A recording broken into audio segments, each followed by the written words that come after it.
que você tá fazendo? Ué. Já pensou em comer um pãozinho feito com ossos humanos moídos?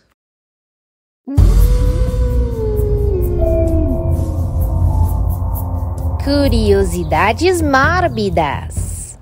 A história que eu vou contar nesse vídeo parece uma lenda urbana daquelas bem inacreditáveis. Mas, crível ou não, essa história é real e aconteceu na Paris do século XVI. Mas, antes da gente fazer um bom pãozinho assado de ossos humanos, já deixa o like nesse vídeo e espalhe a palavra para os amigos gulosos. O pão sempre foi um alimento muito importante para os franceses. Tanto que a gente vê até hoje em filmes e seriados o pessoal na França carregando uma baguete embaixo do braço. Mademoiselle, bonjour. Un pain au chocolat. Inclusive, nos anos anteriores à Revolução Francesa, o pessoal estava vivendo na miséria, e essa miséria era acompanhada pela fome. Colheitas ruins levaram à falta de grãos e de cereais, que consequentemente levaram à falta de farinha, que consequentemente levou à falta de pão.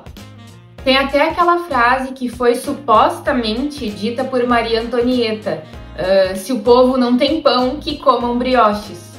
Isso tudo mostra o quanto o pão é importante para o povo francês. Os parisienses já sofreram com vários cercos e ataques no decorrer da história, e durante esses cercos eles foram compelidos a comer até mesmo ratos das ruas e animais que eles tiravam do zoológico. Fome não é brincadeira, gente.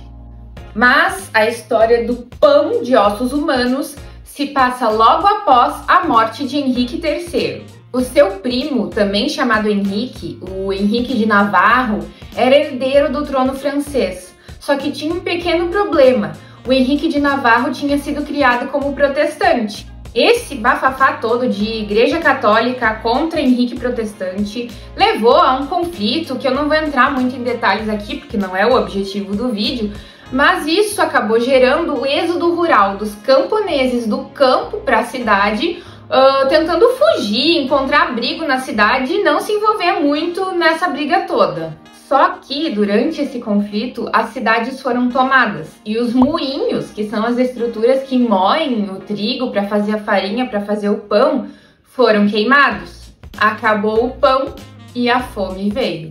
Os parisienses estavam literalmente morrendo de fome, então eles começaram a recorrer a tudo que eles podiam.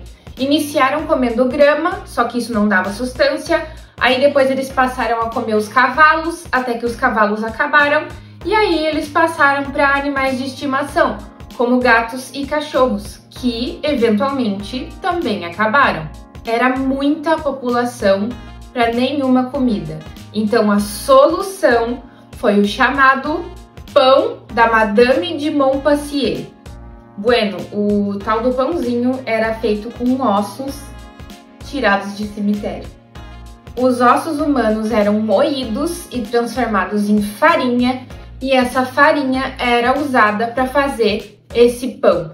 Imagina o desespero de uma pessoa, e nesse caso não só uma, como várias, para se submeter a uma coisa dessas. Só que as pessoas começaram a morrer por causa desse alimento. E o pessoal começou a achar que era porque esse alimento estava amaldiçoado, já que era feito de gente morta. Mas na verdade o que acontecia é que os ossos humanos, depois de passarem pelo processo de decomposição, já não têm valor nutricional nenhum. Então aquele alimento acabava enchendo a barriga, sim, mas não dava nutrição nenhuma para a pessoa. Fora as doenças contaminantes que as pessoas acabaram contraindo por comer gente morta.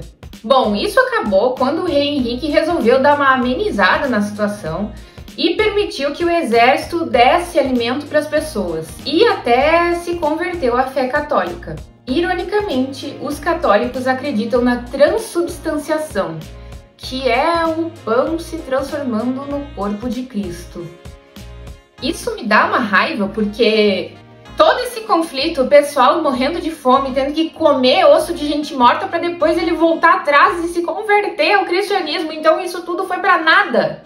Vamos fazer um exercício mental agora. Imagina que você vive em Paris, na ignorância, no século XVI, e tá passando tanta fome que se propõe a comer ratos de rua. Você acha que quando os ratos acabassem, você sucumbiria e comeria o pão feito de gente morta? Eu não sei responder. Acredito que eu comeria, mas também não tenho certeza. Me contem aqui nos comentários se vocês comeriam, se vocês já tinham ouvido falar desse pãozinho delicioso e o que vocês acham de toda essa história.